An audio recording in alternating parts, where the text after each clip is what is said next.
मित्रों, जीवन में कभी ऐसा पल आया है जब आप उलझन में हो, मन भारी हो और सही गलत का फैसला न कर पा रहे हो। ऐसे ही समय में श्रीमद् भगवद गीता एक दीपक बनकर रास्ता दिखाती है। यह केवल एक धार्मिक ग्रंथ नहीं, बल्कि जीवन का मार्गदर्शन है, जो हमें बताती है कि कैसे विपरीत परिस्थितियों में भी अपने कर्तव्य पर अडिग रहना चाहिए। मित्रों, आज हम आपको कुछ खास बताने वाले हैं। हम एक ऐसी ज्ञान यात्रा शुरू करने जा रहे हैं जिसमें हम श्रीमद् भगवद गीता के सभी अध्यायों को बारी बारी से जानेंगे।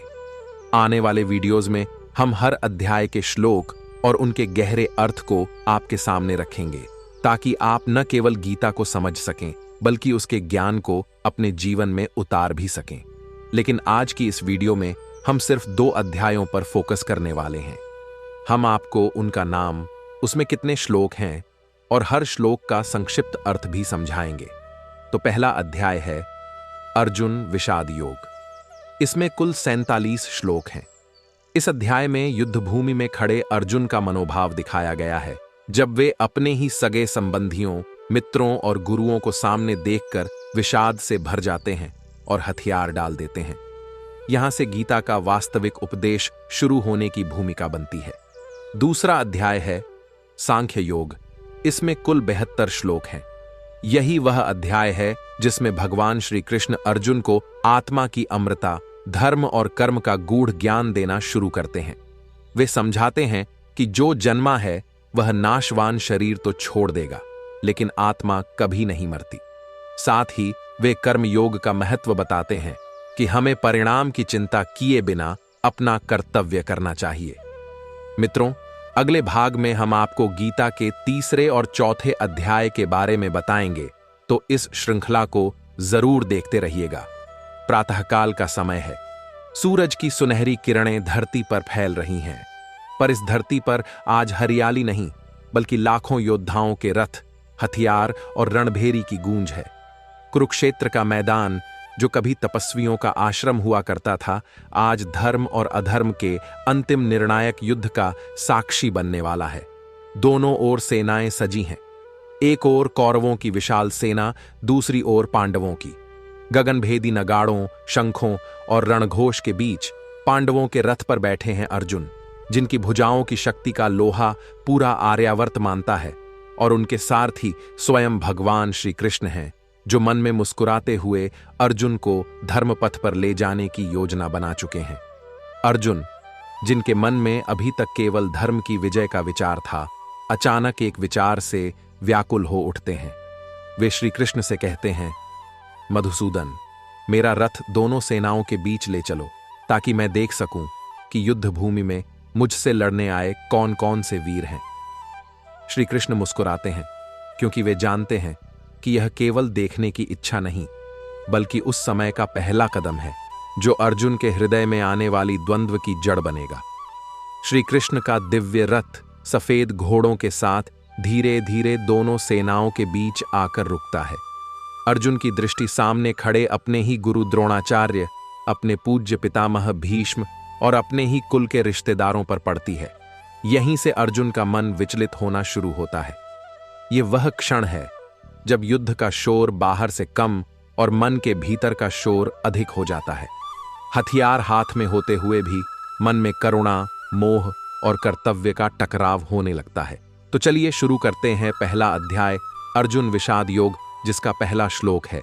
धृतराष्ट्र उवाच धर्मक्षेत्रे कुरुक्षेत्रे संवेता युयुत्सवः मामकाः पांडवाश्चैव किम कुर्वत संजय 12:1 ताम। अर्थात राजा धृतराष्ट्र पूछते हैं, हे संजय, जब मेरे पुत्र और पांडु के पुत्र धर्मभूमि कुरुक्षेत्र में युद्ध की इच्छा से एकत्र हुए, तब उन्होंने क्या किया? यहां धर्म क्षेत्र का अर्थ है पुण्य भूमि, जहां धर्म का पालन स्वाभाविक रूप से होता है। धृतराष्ट्र जानते थे कि यह भूमि न्याय और धर्म का पक्ष लेगी, लेकिन उनके मन में आशंका थी कि कहीं उनके पुत्र धर्म के प्रभाव में आकर पीछे न हट जाए। इस प्रश्न में एक पिता की चिंता, एक राजा का स्वार्थ और एक अंधे शासक की पक्षपाती भावना सब कुछ झलकता है। संजय उवाच दृष्ट्वा तु पांडवाणिकं व्यूढ़ं दुर्योधनस्तदा आचार्य मुपसंगम्य राजा वचनं ब्रवीत। अर्थात संजय कहते हैं, हे राजन, पांडवों की सेना को युद्ध के लिए सुव्यवस्थित देखकर राजा दुर्योधन अपने गुरु द्रोणाचार्य के पास गए और उनसे बातें की। यहां दुर्योधन का पहला भाव भय का है, लेकिन वह उसे छुपाने के लिए तुरंत रणनीतिक वार्ता शुरू करता है। वह गुरु के पास जाकर अपने शब्दों से माहौल को अपने पक्ष में करने का प्रयास करता है। पश्यैतां पांडुपुत्राणामाचार्य महतीम चमूम व्यूढ़ाम द्रुपद पुत्रेण तव शिष्येण धीमता। अर्थात, हे आचार्य, देखिए पांडुपुत्रों की विशाल सेना जो आपके ही बुद्धिमान शिष्य द्रुपद पुत्र धृष्टद्युम्न के नेतृत्व में सजकर खड़ी है। यहां दुर्योधन चतुराई से द्रोणाचार्य को याद दिला रहा है कि पांडवों की ओर से सेना का सेनापति वही है जिसे द्रोण ने स्वयं शिक्षा दी थी। इससे वह गुरु के मन में अपने प्रति झुकाव पैदा करने और पांडवों के प्रति एक हल्की चुभन जगाने की कोशिश करता है। अत्र शूरा महेश्वासा भीमार्जुन समायुद्धि युयुद्धानो विराटश्च द्रुपदश्च महारथः धृष्टकेतुश्चेकितानः काशीराजश्च वीर्यवान पुरुजित कुंती भोजश्च शैब्यश्च नरपुंगवः। अर्थात, यहां पर अनेक शूरवीर और महाबलशाली धनुर्धर हैं जो युद्ध में भीम और अर्जुन के समान हैं, जैसे युयुद्धान, विराट, महारथी द्रुपद, धृष्टकेतु, चेकितान, पराक्रमी काशीराज, पुरुजित, कुंतीभोज और श्रेष्ठ नर शैब्य। दुर्योधन इस समय पांडव सेना के पराक्रमी योद्धाओं का वर्णन करके द्रोणाचार्य को सचेत कर रहा है कि उनके सामने कोई साधारण सेना नहीं, बल्कि महाबलियों की एक श्रृंखला है जिन्हें हराना आसान नहीं होगा। युद्धामन्युश्च विक्रांत उत्तमौजाश्च वीर्यवान सौभद्रो द्रौपदेयाश्च सर्व एव महारथा। अर्थात, इसके अलावा विक्रांत युद्धामन्यु, पराक्रमी उत्तमौजा, वीर अभिमन्यु और द्रौपदी के 5 पुत्र, ये सभी महारथी हैं। दुर्योधन की यह सूची केवल नामों का उच्चारण नहीं, बल्कि वह अपनी सेना के योद्धाओं को भी यह संदेश दे रहा है कि पांडव पक्ष की ताकत को हल्के में नहीं लिया जा सकता। अस्माकं तु विशिष्टा ये तान निबोध द्विजोत्तम नायका मम सैन्यस्य संझार्थम तान ब्रवीमिते। अर्थात, दुर्योधन ने कहा, हे द्विजोत्तम आचार्य, अब हमारे पक्ष के भी जो विशेष और प्रसिद्ध योद्धा हैं उन्हें ध्यान से सुनिए। वे मेरी सेना के नायक हैं, जिनका नाम मैं आपको केवल पहचान के लिए बता रहा हूं।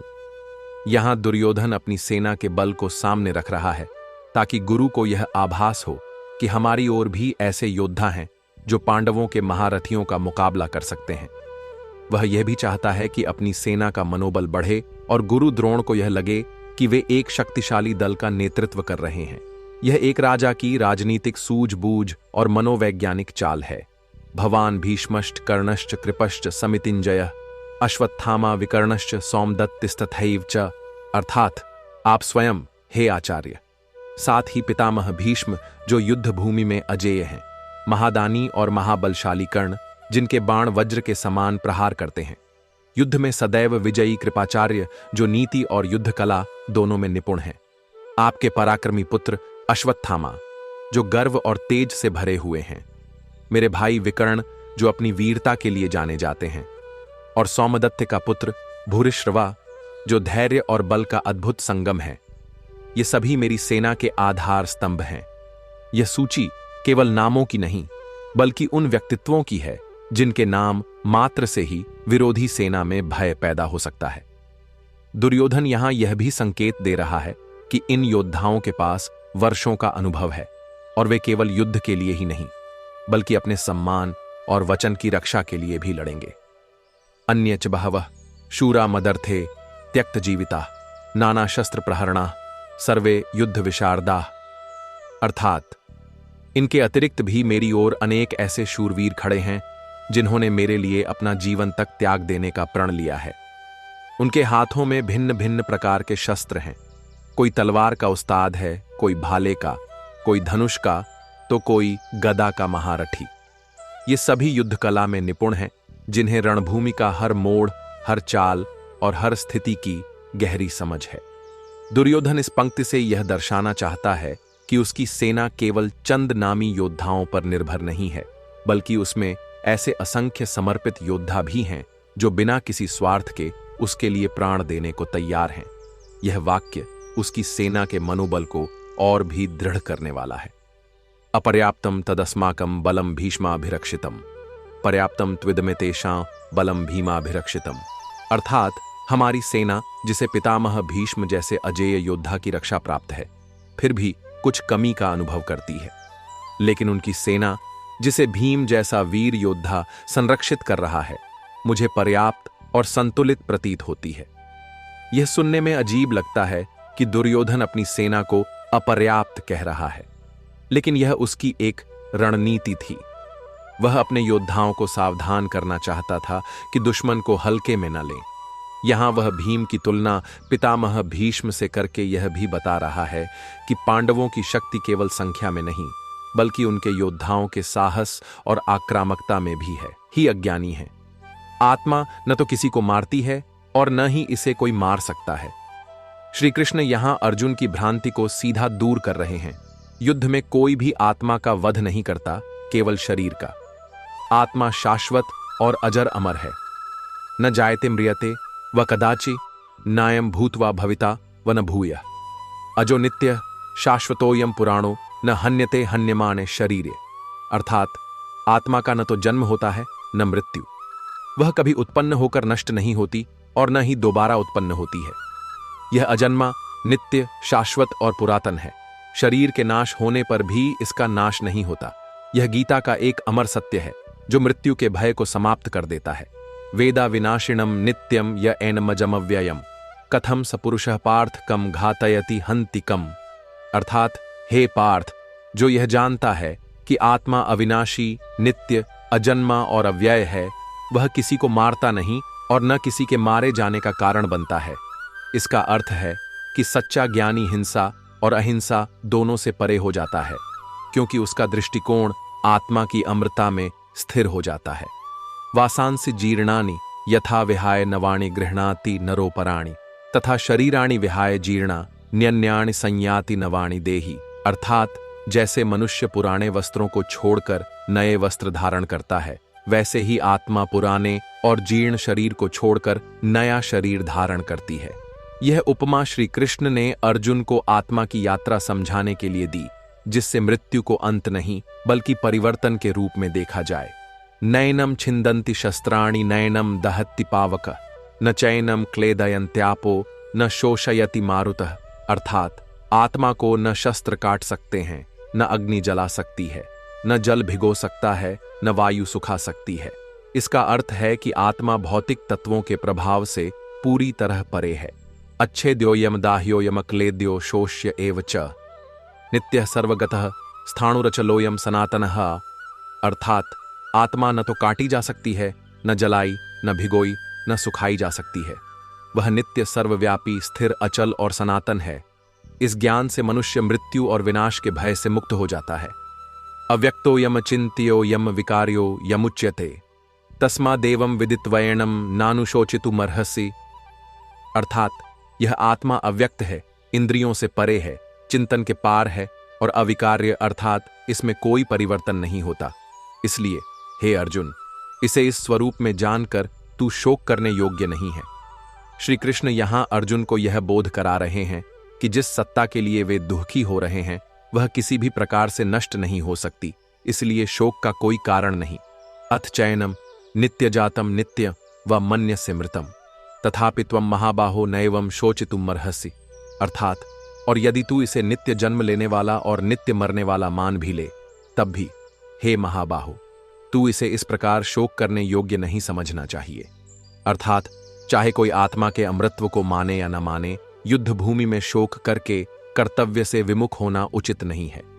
जातस्य हि ध्रुवो मृत्युर्ध्रुवम जन्म मृतस्य च तस्मादपरिहार्यर्थे न त्वं शोचितुमर्हसि। 10 अर्थात जो जन्मा है उसकी मृत्यु निश्चित है और जो मरा है उसका जन्म भी निश्चित है, इसलिए जो अपरिहार्य है उसके लिए शोक करना व्यर्थ है। यहां श्री कृष्ण जीवन का अटल नियम बता रहे हैं। परिवर्तन ही एकमात्र स्थायी सत्य है। अव्यक्तादीनि भूतानि व्यक्त मध्यानि भारत अव्यक्त निधनान्येव तत्र का परिदेवना। अर्थात हे भारत, सभी प्राणी पहले अव्यक्त थे, बीच में व्यक्त हुए हैं और अंत में फिर अव्यक्त हो जाते हैं। फिर इसमें शोक करने की क्या आवश्यकता है? यह श्लोक जन्म और मृत्यु को एक प्राकृतिक चक्र के रूप में प्रस्तुत करता है जिसमें आत्मा केवल रूप बदलती है। आश्चर्यवत् पश्यति कश्चिदेनम आश्चर्यवद् वदति तथैव चान्यः। आश्चर्यवच्चैनमन्यः शृणोति श्रुत्वाप्येनम वेद न चैव कश्चित्। अर्थात कोई इस आत्मा को आश्चर्य की तरह देखता है, कोई आश्चर्य की तरह वर्णन करता है और कोई आश्चर्य की तरह सुनता है, फिर भी सुनकर भी कोई इसे पूर्णतः नहीं जान पाता। आत्मा का स्वरूप इतना गूढ़ और अद्भुत है कि साधारण दृष्टि और बुद्धि से इसे पूरी तरह समझना कठिन है। देहि नित्यं वध्योयम देहे सर्वस्य भारत तस्मात् सर्वाणि भूतानि न त्वं शोचितुमर्हसि। अर्थात हे भारत, यह आत्मा प्रत्येक शरीर में नित्य ही अवध्य है, अर्थात इसका वध असंभव है, इसलिए सभी प्राणियों के लिए तू शोक करने योग्य नहीं है। श्री कृष्ण यहां अंतिम बार इस विषय पर दृढ़ता से कहते हैं कि आत्मा के लिए शोक व्यर्थ है और अर्जुन को अपने योद्धा धर्म की ओर लौटना चाहिए। स्वधर्मंपि चावेक्ष्य न विकंपितुमर्हसि धर्म्याद्धि युद्धात् श्रेयो अन्यत् क्षत्रियस्य न विद्यते। तो अर्थात अपने स्वधर्म को देखते हुए भी हे अर्जुन, तुझे विचलित नहीं होना चाहिए, क्योंकि क्षत्रिय के लिए धर्मयुक्त युद्ध से बढ़कर और कोई श्रेष्ठ कर्तव्य नहीं होता। श्री कृष्ण यहां अर्जुन को उनके जन्मगत धर्म की ओर वापस ला रहे हैं। एक क्षत्रिय का सबसे बड़ा आदर्श है कि वह अन्याय और अधर्म के विरुद्ध डटकर लड़े। यदृच्छया चौपन्नम स्वर्ग द्वारम पावृतम सुखिनः क्षत्रियाः पार्थ लभन्ते युद्ध मीदृशम। अर्थात हे पार्थ, यह युद्ध तो तुझको स्वयं अवसर के रूप में प्राप्त हुआ है जो स्वर्ग के द्वार को खोलने वाला है। ऐसे युद्ध को केवल भाग्यशाली क्षत्रिय ही प्राप्त करते हैं।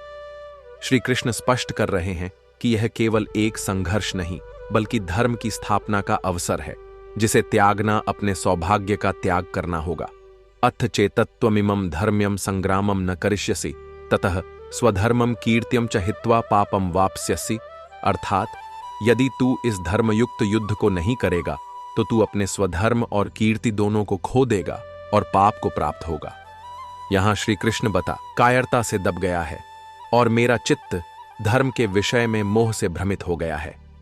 इसलिए मैं आपसे पूछता हूं, जो निश्चित रूप से मेरे लिए श्रेयस्कर हो वह मुझे बताइए।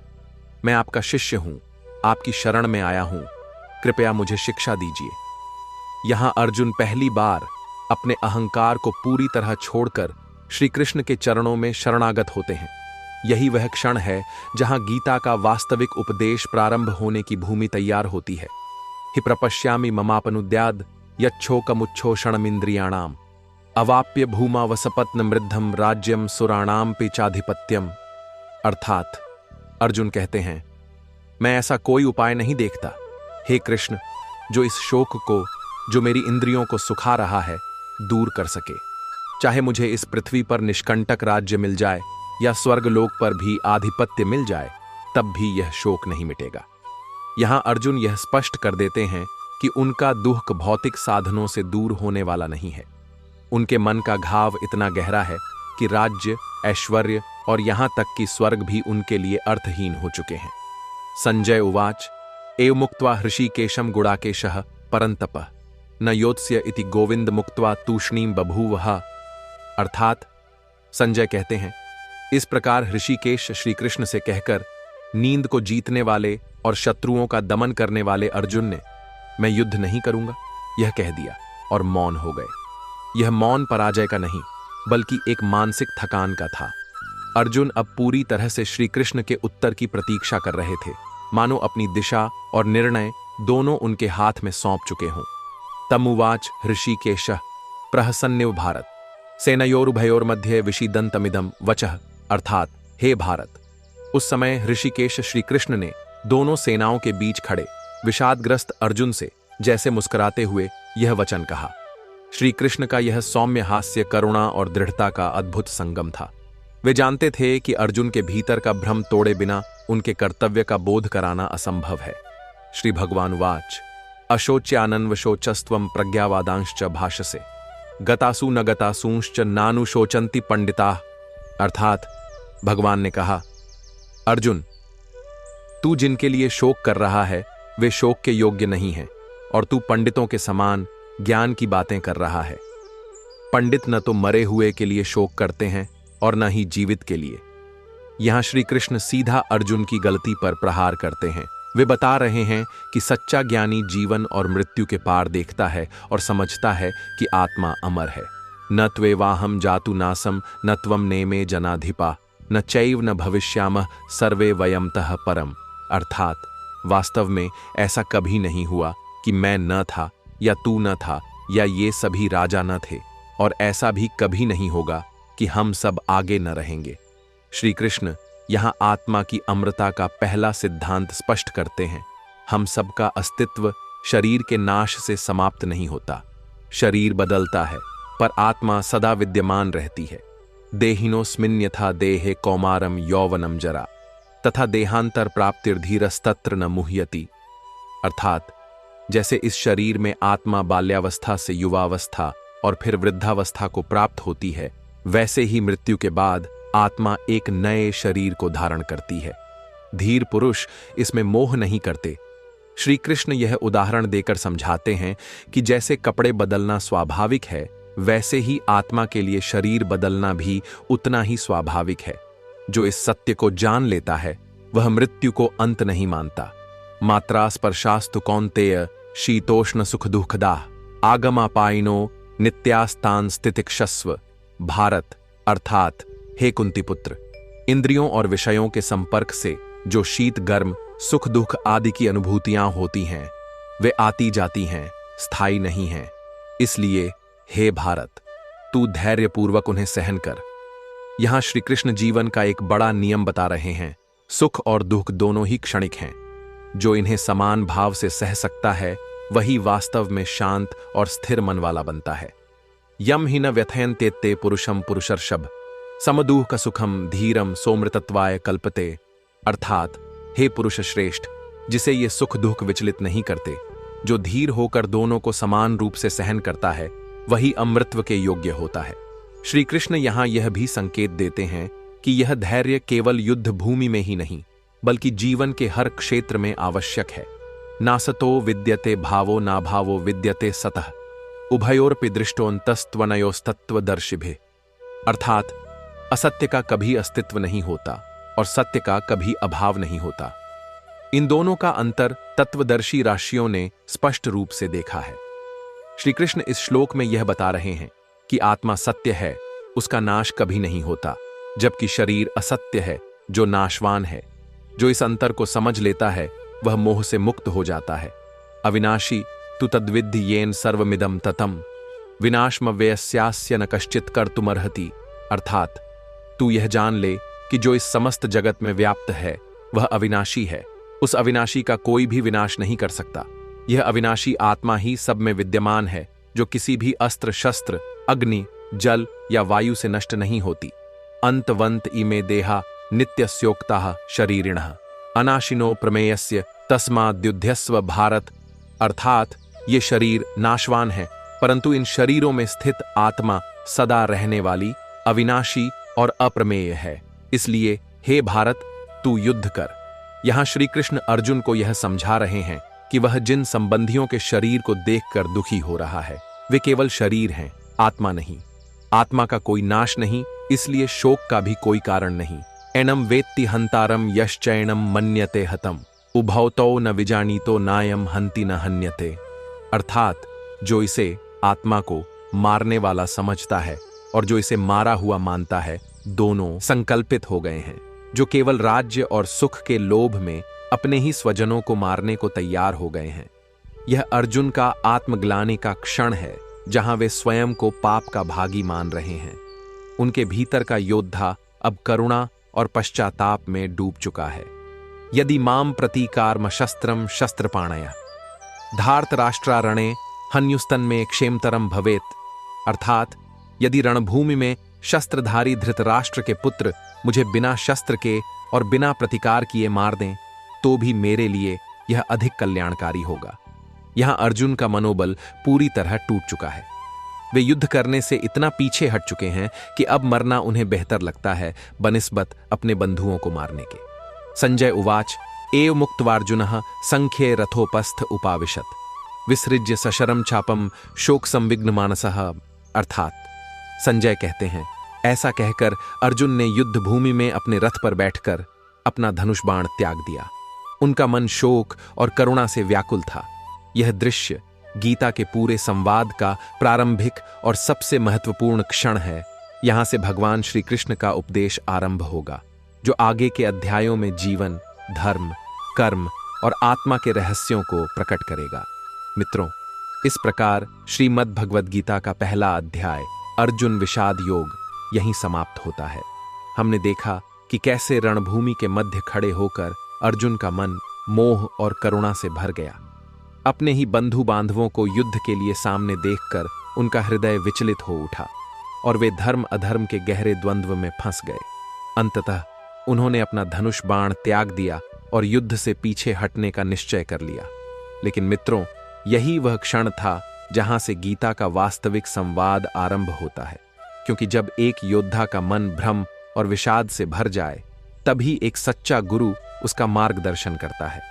और इस युद्ध भूमि में अर्जुन के सारथी के रूप में स्वयं भगवान श्री कृष्ण खड़े थे, जो अब उन्हें जीवन का, आत्मा का और कर्तव्य का वह ज्ञान देने वाले थे, जो केवल युद्ध ही नहीं बल्कि पूरे जीवन को समझने की कुंजी है। तो आइए अब हम प्रवेश करते हैं श्रीमद् भगवद गीता के दूसरे अध्याय में, सांख्य योग, जहां श्री कृष्ण का उपदेश आरंभ होता है और जिसमें आत्मा की अमृता, कर्म का महत्व और जीवन के परम सत्य का अद्भुत रहस्य उद्घाटन होता है। चलिए शुरू करते हैं। संजय उवाच तन तथा कृपया विष्टम श्रुपूर्णाकुलेक्षणम विसीदंतमिदम वाक्यमुवाच मधुसूदनः। अर्थात संजय कहते हैं, हे धृतराष्ट्र, उस समय भगवान श्री कृष्ण ने देखा कि अर्जुन करुणा से अभिभूत हो गए हैं। उनकी आंखें आंसुओं से भरी हैं और चेहरा दुख से विकल हो उठा है। वे गहरे विषाद में डूबकर अपना मन खो चुके हैं। ऐसे विषादग्रस्त अर्जुन से मधुसूदन श्री कृष्ण ने वचन कहे। यहां दृश्य अत्यंत मार्मिक है। रणभूमि में खड़ा योद्धा, जिसका साहस और पराक्रम अनुपम था, अब भावनाओं की जकड़न में बंध चुका है और उसे मार्गदर्शन की आवश्यकता है। श्री भगवानुवाच कुतस्त्वा कश्मलमिदं विस्मय समुपस्थितम अनार्य जुष्टम स्वर्ग्यम कीर्तिकरम अर्जुन। अर्थात श्री भगवान ने कहा, हे अर्जुन, यह मोह और दुर्बलता तुझ पर इस कठिन समय में कैसे छा गई? यह आचरण आर्य पुरुषों के योग्य नहीं, स्वर्ग को प्राप्त कराने वाला नहीं और कीर्ति को नष्ट करने वाला है। यहां श्री कृष्ण की वाणी कठोर और स्पष्ट है, क्योंकि वे जानते हैं कि एक योद्धा को जगाने के लिए कोमल शब्द नहीं बल्कि सत्य का तीखा आघात आवश्यक है। वे अर्जुन को यह भी जता रहे हैं कि इस समय की कमजोरी न केवल उन्हें बल्कि उनके नाम और यश को भी कलंकित करेगी। क्लैब्यम मां एस्म गमः पार्थ नैतत्वयुपपद्यते क्षुद्रम हृदय दौर्बल्यम त्यक्तवोत्तिष्ठ परंतप। अर्थात हे पार्थ, कायरता को मत अपनाओ, यह तेरे योग्य नहीं है। हे शत्रुओं का दमन करने वाले, इस क्षुद्र हृदय दौर्बल्य को त्यागो और युद्ध के लिए खड़े हो जाओ। यह वाक्य मानो अर्जुन के हृदय पर बिजली के समान गिरता है। श्री कृष्ण उन्हें याद दिला रहे हैं कि वे कौन हैं, उनका धर्म क्या है, और इस समय उनका कर्तव्य केवल युद्ध करना है, न कि आंसुओं में बह जाना। अर्जुन उवाच कठम भीष्ममहं संख्ये द्रोणम च मधुसूदन इशुभे प्रत्योत्स्यामि पूजार्हा वरिसूदन। अर्थात अर्जुन ने कहा, हे मधुसूदन, हे अरिसूदन, मैं रणभूमि में भीष्म और द्रोण जैसे पूजनीय व्यक्तियों पर बाण कैसे चला सकता हूं? यहां अर्जुन का द्वंद्व और स्पष्ट हो जाता है। वे अपने कर्तव्य और अपने संबंधों के बीच फंसे हुए हैं। जिन लोगों से उन्होंने युद्ध कला सीखी, जिन्हें वे सम्मान देते हैं, उन्हीं के विरुद्ध शस्त्र उठाना उन्हें असंभव प्रतीत हो रहा है। गुरु न हत्वा हि महानुभावान श्रेयो भोक्तुम भैक्ष्यम पीह लोके हत्वार्थ कामांस्तु गुरु निहैव भुंजीय भोगान रुधिर प्रदिग्धान। अर्थात इन महानुभाव गुरुजनों को मारकर राज्य और सुख भोगने से तो इस लोक में भिक्षा लेकर जीना भी श्रेष्ठ है, क्योंकि इनके वध से प्राप्त भोग तो रक्त से सने होंगे। यह वाणी अर्जुन के हृदय में छिपी करुणा और नैतिकता का परिचय देती है। वे मानते हैं कि यदि विजय भी रक्त रंजित होगी तो वह सुख नहीं बल्कि अपराध का बोझ होगी। न चैतद विद्मः कतरन्नो गरियो यद्वा जयेम यदिवानो जयेयु यानेव हथवा न जिजीविषाम स्तेवस्थिता प्रमुखे धार्थ राष्ट्रा। अर्थात हम यह भी नहीं जानते कि हमारे लिए क्या अच्छा है, हम उन्हें जीतें या वे हमें जीतें। जिनको मारकर हम जीना नहीं चाहते वे ही धृतराष्ट्र के पुत्र हमारे सामने खड़े हैं। यहां अर्जुन की मानसिक स्थिति अत्यंत भ्रमित है। वे निर्णयहीनता में डूब गए हैं, जहां उन्हें जीत और हार दोनों ही समान रूप से निरर्थक लगने लगी हैं। कार्पण्य दोषोपहत स्वभाव पृच्छामि त्वाम धर्म सम्मूढ़ चेता यच्छ्रेयः स्यान्निश्चितम ब्रूहि तन्मय शिष्यस्ते हम शाधिमाम त्वाम प्रपन्नम। अर्थात मेरा स्वभाव ये सामर्थ्यकांक्षितम नौ राज्यम भोगा सुखानि च त इमे वस्थिता युद्ध प्राणांस त्यक्त्वा धनानि च। अर्थात जिनके लिए हमने राज्य भोग और सुख की इच्छा की थी वही आज रणभूमि में खड़े हैं, अपने प्राण और धन छोड़ने को तैयार। यह दृश्य अर्जुन के हृदय को विदीर्ण कर रहा है। वे महसूस कर रहे हैं कि युद्ध में विजय भी उन्हें अधूरी और दुख भरी ही लगेगी, क्योंकि उस विजय में वे अपने ही प्रियजनों का रक्त देखेंगे। आचार्य पितरः पुत्रास्तथैव च पितामह मातुल्ला श्वशुरा पौत्रा श्याला संबंधिनस्तथा एतान्न हन्तुमिच्छामि घ्नतोपि मधुसूदन अपि त्रैलोक्य राज्यस्य हेतोः किम नु मही कृते। अर्थात हे मधुसूदन, ये आचार्य पिता पुत्र पितामह मामा श्वसुर पौत्र साले और अन्य संबंधी, मैं इन्हें मारना नहीं चाहता, चाहे ये मुझे मार ही क्यों न दें। त्रैलोक्य के राज्य के लिए भी मैं इन्हें नहीं मार सकता, फिर पृथ्वी के राज्य के लिए तो और भी नहीं। यह वाणी एक योद्धा के मुंह से रणभूमि में दुर्लभ है। अर्जुन यहां पर पूरी तरह रिश्तों के बंधन में बंध गए हैं और उनके लिए धर्म युद्ध का उद्देश्य धुंधला पड़ने लगा है। निहत्य धार्त राष्ट्रान्नः का प्रीतिः स्यात् जनार्दन पाप में वाश्रयेदस्मान्हत वैतानातताइनः। अर्थात हे जनार्दन, धृतराष्ट्र के पुत्रों को मारकर हमें कैसी प्रसन्नता होगी। इसके विपरीत हम पर तो पाप का ही आश्रय होगा, भले ही ये आतताई दुष्ट आक्रमणकारी ही क्यों ना हो। अर्जुन के विचारों में यह द्वंद्व गहरा हो रहा है। वे धर्म के पक्ष में खड़े होकर भी धर्म का सही स्वरूप समझने में उलझन महसूस कर रहे हैं। तस्मान्नार्हा वयम हन्तुम धार्तराष्ट्रान् स्वबान्धवान् स्वजनम ही कथम हत्वा सुखिनः स्याम माधव। अर्थात इसलिए हे माधव, हम धृतराष्ट्र के पुत्रों को जो हमारे अपने बंधु हैं मारने योग्य नहीं हैं। अपने ही स्वजनों को मारकर हम सुखी कैसे रह सकते हैं। यहां अर्जुन अपने तर्कों को और स्पष्ट करते हैं। उनके लिए धर्म नीति और युद्ध का हर सिद्धांत रिश्तों के आगे फीका पड़ रहा है। यद्यप्येते न पश्यन्ति लोभोपहत चेतसः कुलक्षय कृतम दोषम मित्र द्रोहे च पातकम। अर्थात यद्यपि ये लोभ से ग्रस्त होकर न तो कुल के नाश में होने वाले दोष को देखते हैं और न ही मित्रों के साथ किए जाने वाले विश्वासघात के पाप को समझते हैं, पर मैं इन बातों को भली भांति देख रहा हूं। अर्जुन यहां पर खुद को नैतिक रूप से ऊंचा मान रहे हैं, लेकिन साथ ही उनका यह भाव भी है कि उनके शत्रु की अज्ञानता उन्हें ऐसा करने का अधिकार नहीं देती कि वे भी वही करें जो वे कर रहे हैं। झेयमस्माभिः पापादस्मान निवर्तितुम कुलक्ष्य कृतम दोषम प्रपश्यद्भिर्जनार्दन। अर्थात हे जनार्दन, जब हम स्पष्ट रूप से देख रहे हैं कि कुल के नाश से अनेक दोष उत्पन्न होते हैं, तो हमें क्यों ना इस पाप से अपने को रोकना चाहिए। अर्जुन यहां एक नैतिक प्रश्न उठा रहे हैं। अगर हम जानते हैं कि कोई कार्य पाप है, तो केवल प्रतिशोध या लोभ के कारण हम उसे क्यों करें। यह तर्क उनके भीतर के धर्मबोध को दर्शाता है, लेकिन यह भी दिखाता है कि वे युद्ध के वास्तविक उद्देश्य से दूर होते जा रहे हैं। कुलक्षये प्रणश्यन्ति कुलधर्मा सनातना धर्मे नष्टे कुलम कृतस्नम धर्मोभिभवत्युत। अर्थात जब कुल का नाश होता है तब उसके सनातन धर्म परंपराएं और मर्यादाएं भी नष्ट हो जाती हैं, और जब धर्म नष्ट हो जाता है तब पूरा कुल अधर्म के अधीन हो जाता है।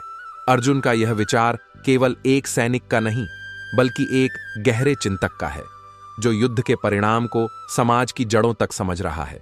वे जानते हैं कि युद्ध केवल तत्कालीन शत्रु को समाप्त नहीं करता, बल्कि पीढ़ियों तक उसकी छाया फैलती है। अधर्माभिभवात् कृष्ण प्रदुष्यन्ति कुलस्त्रियः स्त्रीषु दुष्टासु वार्ष्णेय जायते वर्ण संकर, अर्थात हे कृष्ण, जब अधर्म का बोलबाला होता है तब कुल की स्त्रियां दूषित हो जाती हैं और उनके दूषित होने से वर्ण संकर अर्थात सामाजिक अव्यवस्था और जाति मिश्रण उत्पन्न होता है। यह अर्जुन का सामाजिक दृष्टिकोण है, जहां वे युद्ध को केवल सैनिकों का संघर्ष नहीं बल्कि पूरे समाज की संरचना के लिए खतरा मान रहे हैं।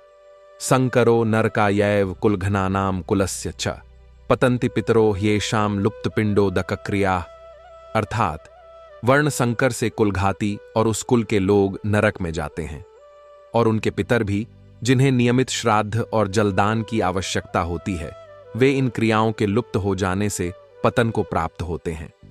यहां अर्जुन आध्यात्मिक दृष्टिकोण से यह बता रहे हैं कि युद्ध से केवल जीवित लोग ही नहीं बल्कि पूर्वजों की आत्माएं भी प्रभावित होती हैं। दोषैरितः कुलघ्नानाम वर्ण संकर कारकः उत्साद्यन्ते जाति धर्मा कुल धर्माश्च शाश्वता, अर्थात इन दोषों के कारण जो वर्ण संकर उत्पन्न करते हैं, जाति के धर्म और कुल के शाश्वत धर्म नष्ट हो जाते हैं। इसका अर्थ है कि युद्ध का प्रभाव केवल तत्कालीन पीढ़ी पर नहीं रुकता बल्कि समाज की संस्कृति और पहचान को भी मिटा देता है। अर्जुन यहां युद्ध के परिणाम को एक व्यापक दृष्टि से देखते हैं, जहां व्यक्तिगत जीत और हार तुच्छ हो जाती है और समाज का स्थायित्व सबसे बड़ा प्रश्न बन जाता है। उत्सन्न कुल धर्माणाम मनुष्याणाम जनार्दन नरके नियतम वासो भवतीत्यनुशुश्रुम, अर्थात हे जनार्दन, जिन मनुष्यों के कुल धर्म नष्ट हो जाते हैं उनका अनिश्चित और दीर्घकालिक निवास नरक में होता है। ऐसा हमने अपने गुरुजनों से सुना है। अर्जुन यहां शास्त्रीय ज्ञान का उल्लेख कर रहे हैं जो उन्हें पूर्वजों और आचार्यों से मिला था। वे यह संकेत दे रहे हैं कि युद्ध का पाप केवल वर्तमान में ही नहीं बल्कि आत्मा की आगामी गति को भी प्रभावित करता है। अहोबत महत पापम कर्तुं व्यवसिता वयम यद्राज्य सुखलोभेन हंतुं स्वजन मुद्यता, अर्थात हाय, क्या बड़ा पाप करने के लिए हम तूफान उठ खड़ा होगा। योत्स्यमानानवेक्षे हम य एतेत्र समागता धार्तराष्ट्रस्य दुर्बुद्धेर्युद्ध प्रिय चिकीर्षवः, अर्थात मैं उन लोगों को देखना चाहता हूं जो यहां युद्ध भूमि में एकत्र हुए हैं और जो धृतराष्ट्र के दुष्ट बुद्धिपुत्र दुर्योधन को प्रसन्न करना चाहते हैं। यह वाक्य दर्शाता है कि अर्जुन स्पष्ट रूप से मानते हैं कि यह युद्ध धर्म के लिए नहीं बल्कि अहंकार और लोभ के कारण हो रहा है। उनकी दृष्टि में जो लोग कौरवों के पक्ष में खड़े हैं वे अधर्म का साथ दे रहे हैं। संजय उवाच एव मुक्तो ऋषिकेशो गुडाकेशेन भारत सेनयोरुभयोर्मध्ये स्थापयित्वा रथोत्तमं भीष्म द्रोण प्रमुखतः सर्वेषां च महीक्षिताम् उवाच पार्थ पश्यैतान् संवेतान् कुरुनिति, अर्थात संजय कहते हैं, हे भारत, गुडाकेश अर्जुन के इस प्रकार कहने पर ऋषिकेश भगवान श्री कृष्ण ने दोनों सेनाओं के मध्य रथ को ले जाकर खड़ा किया, ठीक वहां जहां भीष्म और द्रोण जैसे महायोद्धा और अन्य राजाओं की पंक्ति थी। फिर श्री कृष्ण ने अर्जुन से कहा, हे पार्थ, देखो यहां पर एकत्र हुए कुरुवंश के इन सभी योद्धाओं को। यह केवल रथ को खड़ा करना नहीं था बल्कि श्री कृष्ण का अर्जुन को साक्षात सत्य दिखाने का प्रारंभ था। वे जानते थे कि यह दृश्य ही आगे गीता के ज्ञान की भूमि तैयार करेगा।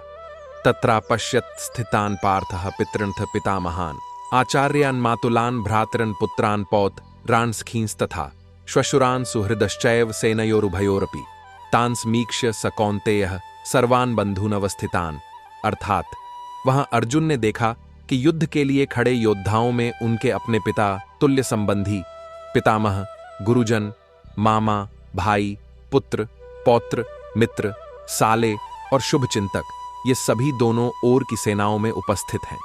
यह दृश्य अर्जुन के लिए किसी आघात से कम नहीं था। अभी तक वे केवल योद्धा के रूप में सोच रहे थे, लेकिन अब उनके सामने वे लोग खड़े थे जिनसे उनका खून, रिश्ता और आत्मीयता जुड़ी थी। यह दृश्य उनके मन के युद्ध को आरंभ कर चुका था, जो बाहरी युद्ध से भी बड़ा और कठिन था। कृपया पर्याविष्टो विषीदन्निदं ब्रवीत, अर्थात इन सभी अपने प्रियजनों को युद्ध के लिए तैयार खड़ा देखकर अर्जुन का हृदय करुणा और दया से भर गया। उनका मन भारी हो गया और जो योद्धा कुछ क्षण पहले रणभूमि में शत्रुओं से भिड़ने के लिए उत्सुक था, वही अब भावनाओं के बंधन में जकड़ने लगा। यह वह मोड़ था जहां उनका मनोबल भीतर से डगमगाने लगा और उन्होंने अपने हृदय की स्थिति व्यक्त करना प्रारंभ किया। अर्जुन उवाच दृष्ट्वेमं स्वजनम कृष्ण युयुत्सुम समुपस्थितम सीदंति मम गात्राणि मुखम च परिशुष्यति। अर्थात अर्जुन ने कहा, हे कृष्ण, अपने इन स्वजनों को युद्ध की इच्छा से यहां उपस्थित देखकर मेरे अंग शिथिल हो रहे हैं, मेरा मुख सूख रहा है। यह कोई साधारण शारीरिक परिवर्तन नहीं, बल्कि भावनाओं के तूफान का परिणाम था। अर्जुन के शरीर का हर अंग मानो लड़ाई से पीछे हटने की चेतावनी दे रहा था। वेप्थुश्च शरीरे में रोमहर्षश्च जायते गांडीवम स्रंसते हस्तात्वक्चैव परिदह्यते। अर्थात मेरा शरीर कांप रहा है और रोमांच हो रहा है, मेरा गांडीव धनुष हाथ से फिसल रहा है और त्वचा जलने जैसी प्रतीत हो रही है। यह वह अवस्था है जब एक वीर का साहस भी भावनाओं के भार से दब जाता है। अर्जुन का गांडीव, जो उनके गौरव और शक्ति का प्रतीक था, अब नियंत्रण से बाहर हो रहा था। न च शक्नोम्यवस्थातु भ्रमतीव च मे मनः निमित्तानि च पश्यामि विपरीतानि केशव। अर्थात हे केशव, मैं खड़ा भी नहीं रह पा रहा हूं, मेरा मन चक्कर खा रहा है, मुझे चारों ओर अशुभ संकेत दिखाई दे रहे हैं। अर्जुन को ऐसा लग रहा था कि यह युद्ध केवल विनाश लाएगा, न कि विजय। उनके मन की यह स्थिति केवल भय नहीं, बल्कि गहरी अंतर्दृष्टि का भी परिणाम थी, जिसमें वे आने वाले परिणाम का आभास पा रहे थे। न च श्रेयोनुपश्यामि हत्वा स्वजन्माहवे न कांक्षे विजयम कृष्ण न च राज्यम सुखानि च। अर्थात हे कृष्ण, मैं युद्ध में अपने स्वजनों को मारकर कोई भलाई नहीं देखता, न मुझे विजय चाहिए, न राज्य और न ही सुख। यह वाक्य एक योद्धा के लिए असाधारण है, क्योंकि रणभूमि में खड़ा होकर विजय और राज्य का त्याग करना दर्शाता है कि उसके लिए रिश्तों का मूल्य सबसे ऊपर है। कीनो राज्यन गोविंद किम भोगैर जीवितेन वा ये सामर्थ्य कांक्षितम नो राज्यम भोगा सुखानि च। अर्थात हे गोविंद, हमें राज्य, भोग और जीवन का क्या लाभ, जब वे लोग ही इस युद्ध में हमारे सामने खड़े हैं जिनके लिए हमने इन सब की इच्छा की थी। यह प्रश्न केवल कृष्ण से नहीं, बल्कि स्वयं से भी है। अर्जुन अपने ही मन को तर्क दे रहे हैं कि जब सुख बांटने वाले ही न रहें तो उन सुखों का मूल्य क्या। त इमे वस्थिता युद्धे प्राणांस त्यक्त्वा धनानि च आचार्याः पितरः पुत्रास्तथैव च पितामहः मातुलाः श्वशुराः पौत्राः शालाः संबंधिनस्तथा एतान्न हन्तुमिच्छामि घ्नतोपि मधुसूदन। अर्थात ये सब जो युद्ध के लिए खड़े हैं, अपने प्राण और धन छोड़ने को तैयार हैं। आचार्य, पिता, पुत्र, पितामह, मामा, श्वशुर, पौत्र, साले और अन्य संबंधी। हे मधुसूदन, मैं इन्हें मारना नहीं चाहता, चाहे ये मुझे मार ही क्यों न दें। यह अर्जुन के हृदय का सबसे कोमल पक्ष है, जहां उनका योद्धा स्वभाव पूरी तरह से रिश्तों की भावना के आगे झुक जाता है। न कांक्षे विजयम कृष्ण न च राज्यम सुखानि च किन्नो राज्येण गोविंद किम भोगैर जीवितेन व आप। अर्थात हे कृष्ण, मैं न विजय चाहता हूं, न राज्य और न ही सुख। जब उन लोगों का ही साथ नहीं रहेगा जिनके लिए यह सब कुछ चाहिए था, तो इनका मूल्य ही क्या है। अर्जुन की यह वाणी केवल त्याग की नहीं, बल्कि उस गहरे मोह की है जिसमें वह रिश्तों को भौतिक सुख संपत्ति से ऊपर रख रहे हैं। उनके लिए युद्ध का परिणाम अब व्यक्तिगत हानि के रूप में अधिक दिखाई दे रहा है, चाहे जीत हो या हार। अयनेषु च सर्वेषु यथा भागम वस्थिता भीष्ममेवाभिरक्षन्तु भवन्तः सर्व एव ही। अर्थात युद्ध की सभी दिशाओं में अपने अपने स्थानों पर दृढ़ता से खड़े रहकर आप सब पितामह भीष्म की रक्षा करें। दुर्योधन को भली भांति ज्ञात था कि भीष्म उसकी सेना का सबसे बड़ा सहारा है। यदि भीष्म को कोई क्षति पहुंची तो पूरी सेना का मनोबल गिर जाएगा। इसलिए वह स्पष्ट आदेश देता है कि हर दिशा से उनकी रक्षा सुनिश्चित की जाए, चाहे सामने कितना भी कठिन युद्ध क्यों न हो। तस्य संजनयन हर्षम कुरु वृद्ध पितामह सिंहनादम विनद्योच्चय शंखम दध्मो प्रतापवान। अर्थात तब कुरुवंश के वृद्ध और अतुलनीय पराक्रमी पितामह भीष्म दुर्योधन का हर्ष बढ़ाने के लिए गर्जनापूर्ण सिंहनाद करते हुए ऊंची ध्वनि में अपना दिव्य शंख बजाने लगे। उनकी शंख ध्वनि केवल युद्ध का प्रारंभ संकेत नहीं थी, बल्कि पूरे रणक्षेत्र में ऊर्जा का संचार करने वाली थी। यह ध्वनि सुनते ही कौरव सेना के हृदय में उत्साह की लहर दौड़ गई और रणभूमि का वातावरण तेज, जोश और गर्व से भर उठा। ततः शंखाश्च भैर्यश्च पणवान्क गोमुखा सहसैवाभ्यहन्यन्त स शब्दस्तु मूलोभवत्। अर्थात इसके बाद शंख, भेरी, मृदंग, नगाड़े और गोमुख जैसे अनेक वाद्य एक साथ सहसा और पूरी शक्ति से बज उठे। उस समय जो ध्वनि उत्पन्न हुई वह इतनी प्रचंड और गगनभेदी थी कि पूरा रणक्षेत्र कांप उठा। हर दिशा से उठती यह आवाज मानो युद्ध देवता को आमंत्रण दे रही हो। योद्धाओं के हृदय में रक्त का संचार और भी तीव्र हो गया और उनके नेत्रों में केवल विजय की छवि भर गई। यह ध्वनि केवल संगीत नहीं थी, बल्कि एक सामूहिक घोषणा थी कि अब धर्म और अधर्म के बीच अंतिम निर्णय का समय आ पहुंचा है। ततः श्वेतैर्हयैर्युक्ते महतिस्यन्दने स्थितो माधवः पांडवश्चैव दिव्यो शंखो प्रदद्मतुः। अर्थात इसके बाद श्वेत अश्वों से युक्त भव्य रथ में भगवान माधव, श्री कृष्ण और पांडव अर्जुन ने अपने दिव्य शंख बजाए। यह दृश्य अद्वितीय था। एक ओर रथ के सारथी स्वयं भगवान श्री कृष्ण, जिनकी आंखों में अडिग शांति और चेहरे पर दिव्य तेज था। दूसरी ओर धनुर्धर अर्जुन, जिनके भीतर धर्म के लिए लड़ने का दृढ़ संकल्प था। जब दोनों के शंख एक साथ गूंजे तो वह ध्वनि केवल रणभूमि में ही नहीं, बल्कि समय के पन्नों में भी अमर हो गई। यह घोषणा थी कि धर्म की ओर से युद्ध का नेतृत्व स्वयं भगवान करेंगे।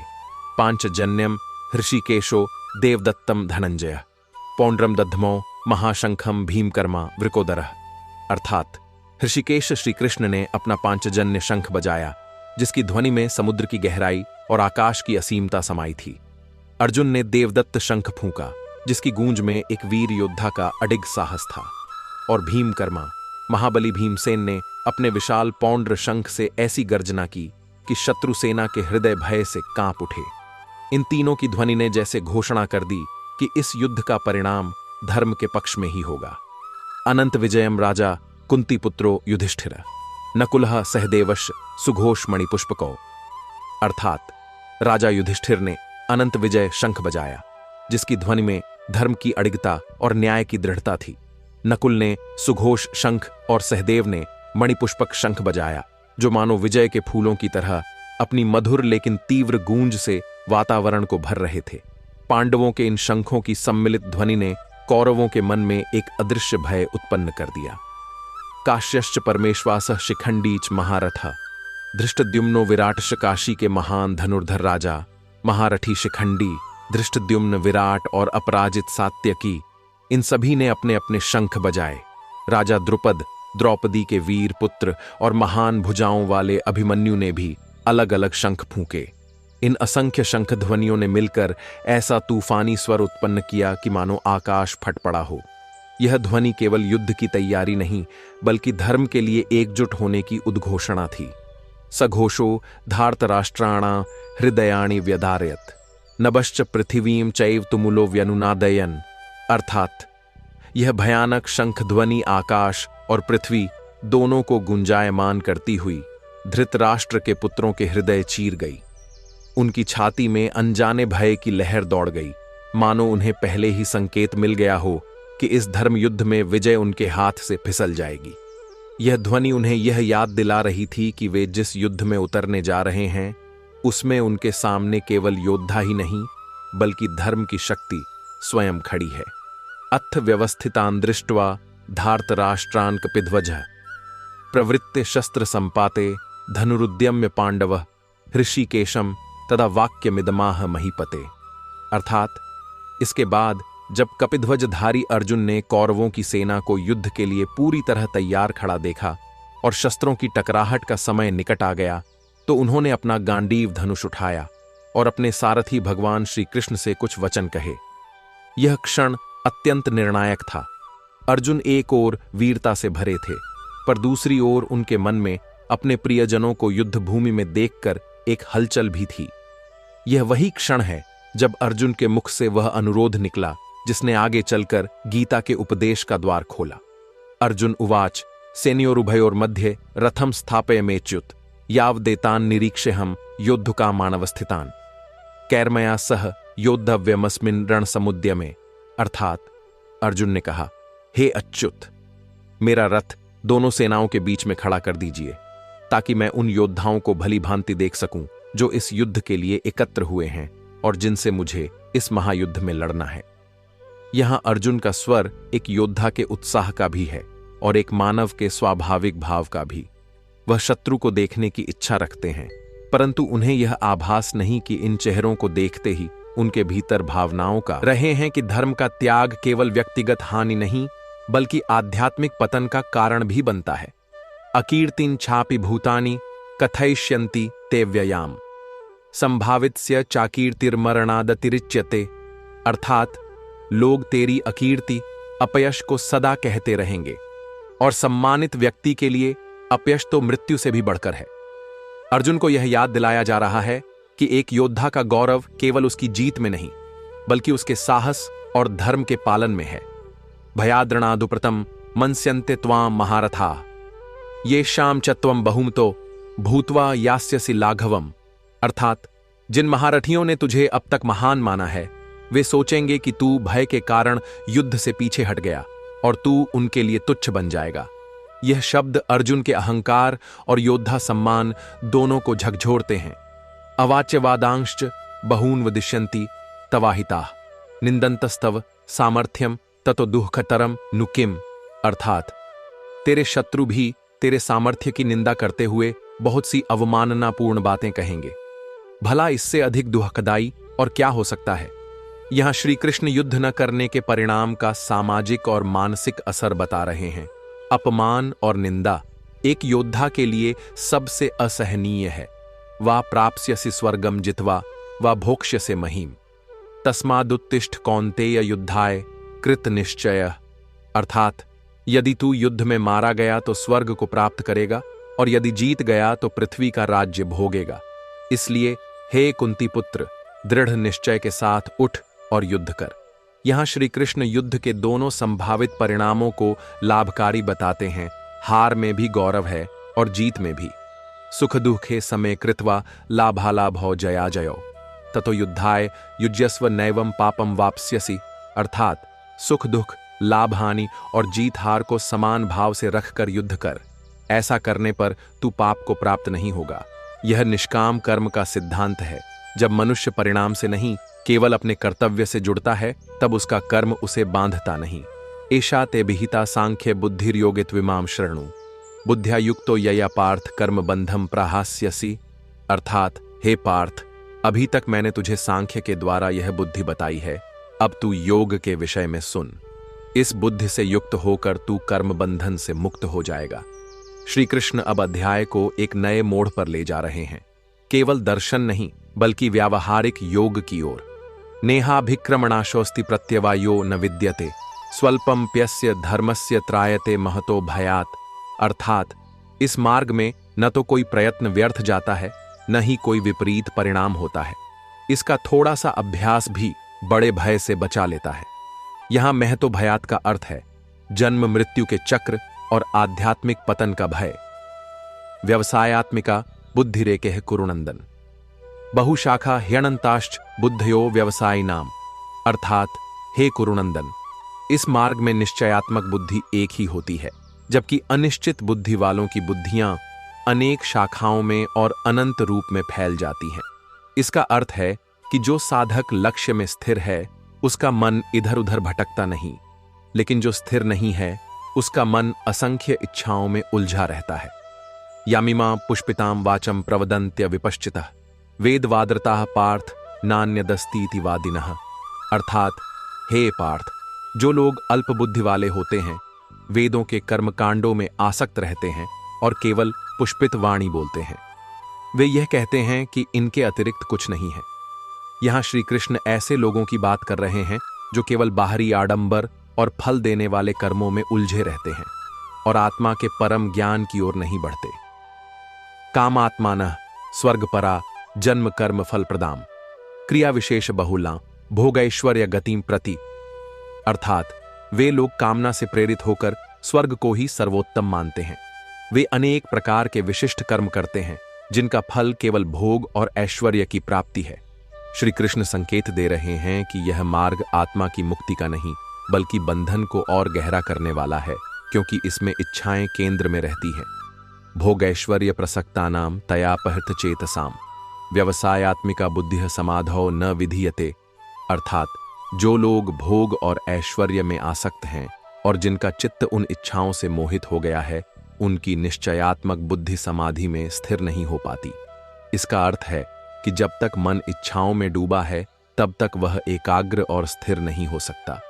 त्रैगुण्य विषया वेदा निस्त्रैगुण्यो भवर्जुन निर्द्वंद्वो नित्य सत्वस्थो निर्योगक्षेम आत्मवान, अर्थात वेद मुख्य रूप से 3 गुणों सत्व, रज और तम से संबंधित विषय बताते हैं। हे अर्जुन, तू इन तीनों गुणों से परे हो, द्वंद्वों सुख दुख लाभ हानि से मुक्त रह, नित्य सत्व में स्थित हो और योग क्षेम की चिंता छोड़कर आत्मा में स्थित हो। श्री कृष्ण यहां अर्जुन को बाहरी प्रभावों से ऊपर उठने का मार्ग बता रहे हैं। यावानर्थ उद्पाने सर्वतः संप्लुतोदके तावान सर्वेषु वेदेषु ब्राह्मणस्य विजानतः, अर्थात जैसे एक छोटे कुएं का उपयोग उस समय कम हो जाता है जब हर तरफ पानी से भरा बड़ा जलाशय उपलब्ध हो, वैसे ही सभी वेदों में जो फल है वह उस ज्ञानी के लिए उतना ही है जितना एक कुएं का महत्व जलाशय के सामने, अर्थात जो आत्मा का साक्षात्कार कर चुका है उसके लिए वेदों के कर्मकांड सीमित महत्व के हो जाते हैं। कर्मण्येवाधिकारस्ते मां फलेषु कदाचन मां कर्म फल हेतुर्भूर्मा ते संगोस्त्व कर्मणि, अर्थात तेरा अधिकार केवल कर्म करने में है, उसके फलों में कभी नहीं। तू कभी अपने कर्म के फलों का कारण मत बन और तेरी आसक्ति अकर्म कर्म न करने में भी न हो। श्री कृष्ण यहां गीता का एक अमर सिद्धांत दे रहे हैं, निष्काम कर्मयोग। इसका अर्थ है कि कर्तव्य करते समय मन फल की आसक्ति से मुक्त रहे, क्योंकि फल पर तेरा अधिकार नहीं है। योगस्थ कुरु कर्माणि संगम त्यक्त्वा धनंजय सिद्ध्य सिद्ध्यो समो भूत्वा समत्वम योग उच्यते, अर्थात हे धनंजय, योग में स्थित होकर आसक्ति त्याग कर कर्म कर और सफलता असफलता में समान भाव रख, यही समत्व ही योग कहलाता है। यहां योग का अर्थ है मन की स्थिरता और संतुलन, जो बाहरी परिस्थितियों से डगमगाता नहीं। दूर एण ह्यवरम कर्म बुद्धि योगात् धनंजय बुद्धू शरण मनविच्छ कृपणा फल हेतवः, अर्थात हे धनंजय, फल की कामना से किया गया कर्म बुद्धि योग निष्काम कर्म योग से बहुत हीन है, इसीलिए बुद्धि में शरण ले, क्योंकि जो फल की इच्छा रखते हैं वे कृपण अर्थात अल्पज्ञानी कहलाते हैं। बुद्धि युक्तो जहातीह उभे सुकृत दुष्कृते तस्माद्योगाय युज्यस्व योगः कर्म सुकौशलम, अर्थात बुद्धि से युक्त व्यक्ति इसी जीवन में पुण्य और पाप दोनों को त्याग देता है। इसलिए योग में स्थित हो जाओ, क्योंकि योग ही कर्मों में कुशलता है। श्री कृष्ण यह स्पष्ट कर रहे हैं कि निष्काम भाव से किया गया कर्म न तो बंधन लाता है, न पाप न पुण्य, वह आत्मा को मुक्त करता है। कर्मजम बुद्धि युक्ता ही फलम त्यक्त्वा मनीषिण जन्म बंध विनिर्मुक्ता पदम गच्छन्ति नामयम, अर्थात बुद्धि से युक्त ज्ञानी जन कर्मों के फल को त्याग कर जन्म के बंधन से मुक्त हो जाते हैं और अमर शोक रहित पद को प्राप्त होते हैं। यह वही अवस्था है जिसे मोक्ष कहा जाता है। यदा ते मोहकलिलम बुद्धिर्व्यतितृष्यति तदा गणतासि निर्वेदम श्रोतव्यस्य श्रुतस्य च पाइन, अर्थात जब तेरी बुद्धि मोह के दलदल को पार कर जाएगी तब तू इस योग्य हो जाएगा कि जो कुछ सुना है और जो कुछ सुनना बाकी है उन सब के प्रति वैराग्य प्राप्त कर ले। यहां श्री कृष्ण यह संकेत देते हैं कि जब विवेक जागृत होता है तब साधक बाहरी ज्ञान और इंद्रियजन्य आकर्षण दोनों से मुक्त होकर सत्य की ओर अग्रसर होता है। श्रुति विप्रतिपन्ना ते यदा स्थास्यति निश्चला समाधावचला बुद्धिस्तदा योगमवाप्स्यसि, अर्थात जब तेरी बुद्धि श्रुतियों विभिन्न मतों और उपदेशों से विचलित हुए बिना निश्चल और स्थिर हो जाएगी और समाधि में अचल रह पाएगी, तब तू योग को प्राप्त करेगा। इसका अर्थ है कि आध्यात्मिक स्थिरता वही है जहां मन विरोधी विचारधाराओं से प्रभावित नहीं होता। अर्जुन उवाच स्थित प्रज्ञस्य का भाषा समाधिस्थस्य केशव स्थितधि किम प्रभाषेत किमासीत व्रजेत किम, अर्थात अर्जुन ने पूछा, हे केशव, स्थित प्रज्ञ जिसकी बुद्धि स्थिर हो गई हो, कि क्या पहचान है। समाधि में स्थित व्यक्ति कैसे बोलता है, कैसे बैठता है और कैसे चलता है। यहां अर्जुन केवल ज्ञान ही नहीं बल्कि उस ज्ञान को जीने की व्यावहारिक पद्धति जानना चाहते हैं। श्री भगवान उवाच प्रजहाति यदा कामान सर्वान पार्थ मनोगतान आत्मन्येवात्मना तुष्टः स्थित प्रज्ञस्त दोच्यते। अर्थात भगवान ने कहा, जब मनुष्य अपने मन में उत्पन्न होने वाली सभी इच्छाओं को त्याग देता है और आत्मा में ही संतुष्ट रहता है, तब वह स्थित प्रज्ञ कहलाता है। यह अवस्था तभी आती है जब बाहरी वस्तुएं सुख का स्रोत नहीं रह जाती और मन भीतर के शांति सरोवर में स्थिर हो जाता है। दुःखेष्वनुद्विग्न मना सुखेषु विगत स्प्रियः वीतराग भय क्रोध स्थित धीर मुनिरुच्यते। अर्थात जो दुहक में विचलित नहीं होता, सुख में आसक्ति नहीं रखता और जिसका राग भय और क्रोध समाप्त हो चुका है, वह स्थिर बुद्धि वाला मुनि कहलाता है। यहां श्री कृष्ण यह स्पष्ट कर रहे हैं कि स्थित प्रज्ञा व्यक्ति के मन में बाहरी घटनाओं का उतार चढ़ाव असर नहीं डालता। सर्वत्रान भिस्नेहस्तत्तत् प्राप्य शुभाशुभम नाभिनंदति न द्वेष्टि तस्य प्रज्ञा प्रतिष्ठिता। अर्थात जो व्यक्ति हर स्थान और परिस्थिति में आसक्ति से रहित रहता है और जिसे शुभ या अशुभ मिलने पर न तो वह हर्षित होता है न द्वेष करता है, उसकी बुद्धि स्थिर मानी जाती है। श्री कृष्ण यहां स्पष्ट करते हैं कि स्थित प्रज्ञा की पहचान केवल कठिन परिस्थितियों में धैर्य रखना नहीं बल्कि हर परिस्थिति में संतुलित रहना है। यदा संहर्ते छाएं कूर्मोंगानीव सर्वशः इंद्रियाणि इंद्रियार्थेभ्यस्तस्य प्रज्ञा प्रतिष्ठिता। अर्थात जब यह मनुष्य अपनी इंद्रियों को इंद्रिय विषयों से ऐसे समेट लेता है जैसे कछुआ अपने अंगों को चारों ओर से समेट लेता है, तब उसकी बुद्धि स्थिर होती है। यह उपमा अर्जुन को यह समझाने के लिए दी गई है कि संयम केवल बलपूर्वक नहीं बल्कि स्वेच्छा और विवेक से होना चाहिए। विषया विनिवर्तन्ते निराहारस्य देहिनः रसवर्जम रसोप्यस्य परम दृष्ट्वा निवृत्तते।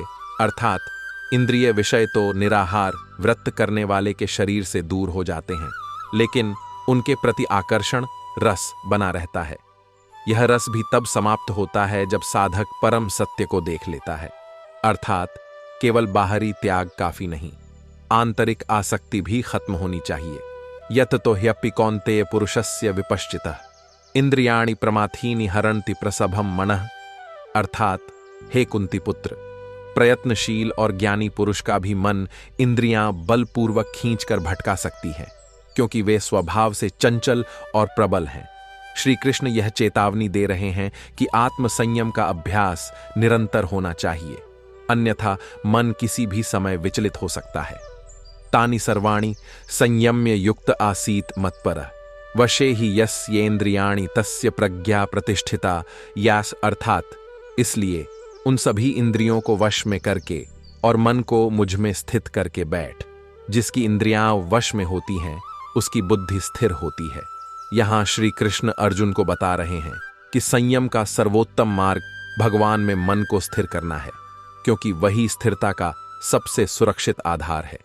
ध्यायतो विषयान पुंसः संगस्तेषूपजायते संगात संजायते कामः कामात् क्रोधोभिजायते। अर्थात जो मनुष्य बार बार इंद्रिय विषयों का चिंतन करता है उसमें उन विषयों के प्रति आसक्ति उत्पन्न होती है। आसक्ति से इच्छा काम जन्म लेती है और इच्छा पूरी न होने पर क्रोध उत्पन्न होता है। श्री कृष्ण यहां मन के पतन की शुरुआत का क्रम स्पष्ट कर रहे हैं। यह सब केवल एक विचार से शुरू होता है जो धीरे धीरे मनुष्य को बांध देता है। क्रोधात् भवति सम्मोह सम्मोहात् स्मृति विभ्रम स्मृति भ्रंशात् बुद्धिनाशो बुद्धिनाशात् प्रणश्यति। अर्थात क्रोध से मोह उत्पन्न होता है, मोह से स्मृति सही गलत की पहचान का भ्रम होता है। स्मृति के नष्ट हो जाने से बुद्धि का नाश हो जाता है और बुद्धि नष्ट होने पर मनुष्य का पतन हो जाता है।